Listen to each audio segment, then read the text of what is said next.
sekarang saya akan menjelaskan sedikit mengenai bab 2, yaitu tantangan lingkungan strategis yang barusan saya peroleh dari kelompok 1. Nah, dari judul yang kita dapatkan bahwa tantangan lingkungan strategis itu ada 3 tantangannya. Jadi tantangan yang dihadapi pada saat ini yang pertama adalah dunia VUCA. VUCA itu merupakan singkatan VUCA. V-nya itu volatility atau gejolak, U-nya itu uncertainty atau ketidakpastian, C-nya itu complexity atau mempengaruhi, dan A-nya itu ambiguity atau ambiguitas. Jadi dunia VUCA itu bisa disimpulkan bahwa kondisi di mana suatu keadaan yang di dalamnya terdapat suatu gejolak, ketidakpastian, terus situasi yang saling mempengaruhi, dan ambiguitas. Nah, misalnya adalah contohnya misalkan kebijakan-kebijakan yang diberikan pemerintah kepada masyarakat gitu. Biasanya kan itu sering terjadinya ada gejolak, terus ketidakpastian dan ambiguitas dan lain sebagainya. Nah, itu adalah satu contoh di mana terjadi tantangan lingkungan strategis yang disebut dengan dunia VUCA. Yang pertama, dunia VUCA. Yang kedua adalah disrupsi teknologi. Nah, disrupsi teknologi ini merupakan perubahan teknologi informasi yang bergerak lebih cepat dibandingkan dengan kemampuan banyaknya pihak dalam memanfaatkan kemajuan teknologi untuk meningkatkan produktivitas organisasi. Jadi secara singkatnya, bahwa disrupsi teknologi itu arus teknologi bergerak cepat, bergerak lebih maju terus-menerus, sedangkan pemanfaatannya itu tidak lebih cepat dari arus itu sendiri, sehingga terjadinya disrupsi.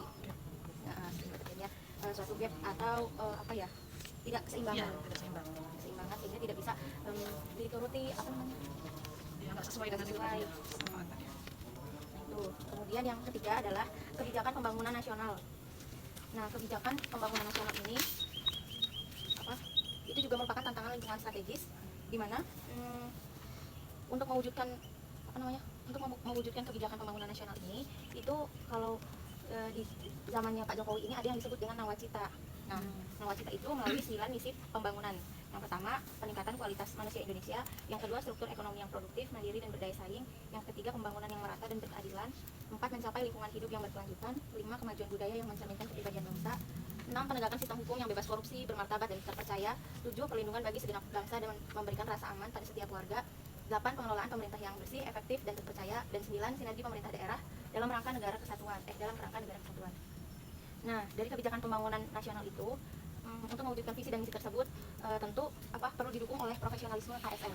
Nah, profesionalisme ASN yang kita kenal sekarang yaitu adalah adanya core value ASN yang dengan nilai-nilai dasar operasional berakhlak. Berakhlak itu yang ada 7 poin itu. Mungkin itu saja yang bisa saya sampaikan dari penjelasan yang saya dapat dari kelompok 1. Seperti itu. Ya. Mau nambahkan?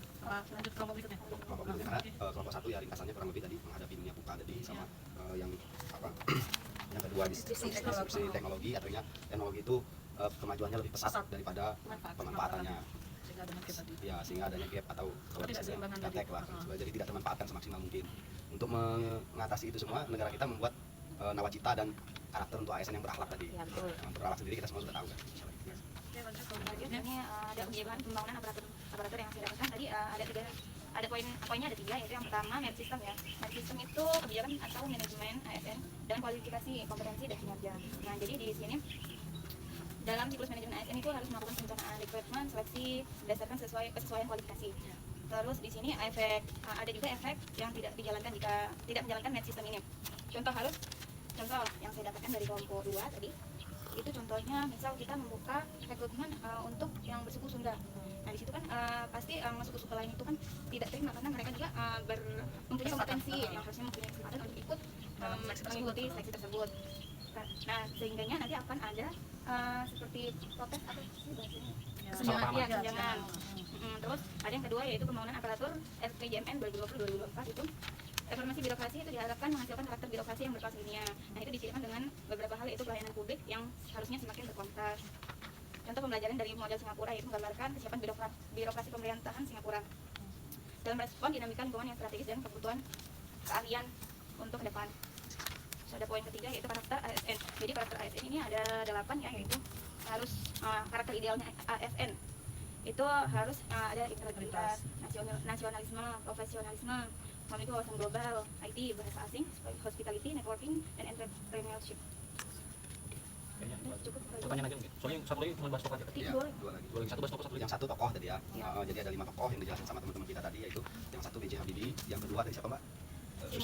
Sri Mulyani, Najwa Shihab, sama Susi Pujiastuti dan siapa lagi?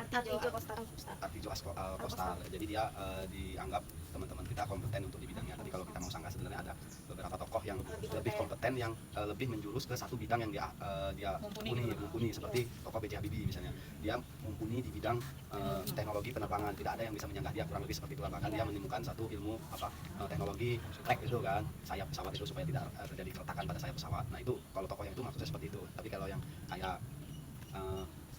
bukan Sri Mulyani, Susi Pujiastuti itu karena dia sebenarnya punya power saja, dan kalau untuk ini di bidang yang itu khusus dia tidak tahu, karena semua orang bisa kompeten di satu bidang dengan belajar atau punya keberanian. Tapi kalau kalau ini Sri Mulyani itu tentunya dia kompeten karena dia fokus satu titik, misalnya di bidang keuangan ekonomi. Jadi pakar ekonomi keuangan Indonesia siapa? Sri Mulyani gitu kan, tidak bisa diragukan lagi, nggak ada yang nyanggah gitu kan. Kalau nggak kompeten dia nggak ada yang bisa bilang kayak gitu kan, karena memang dia satu-satunya yang dinilai kompeten. Kurang lebih seperti itu kalau yang untuk yang lainnya.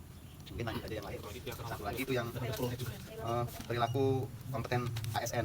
Kalau dari teman-teman tadi itu menjelaskannya ASN itu harus ada 3, yaitu harus ASN bekerja sesuai dengan kompetensi. Yang kedua ASN terikat profesi sebagai pelayanan publik. Yang ketiga perilaku etika profesional yang berakhlak.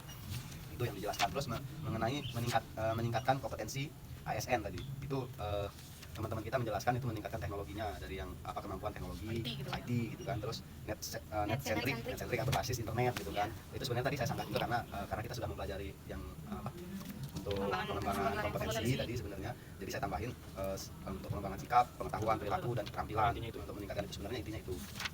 Terus ya mungkin kurang lebih seperti itu tadi. Gimana? Ada tambahan? Ada pertanyaan?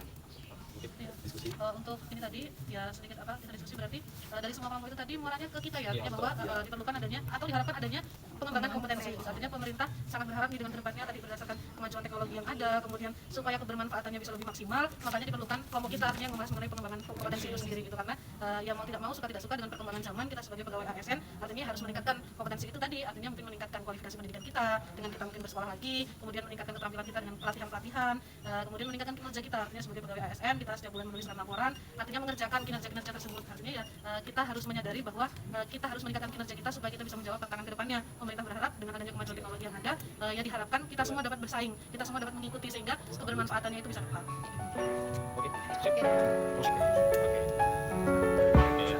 Mari kita menjadi ASN yang kompeten, berakhlak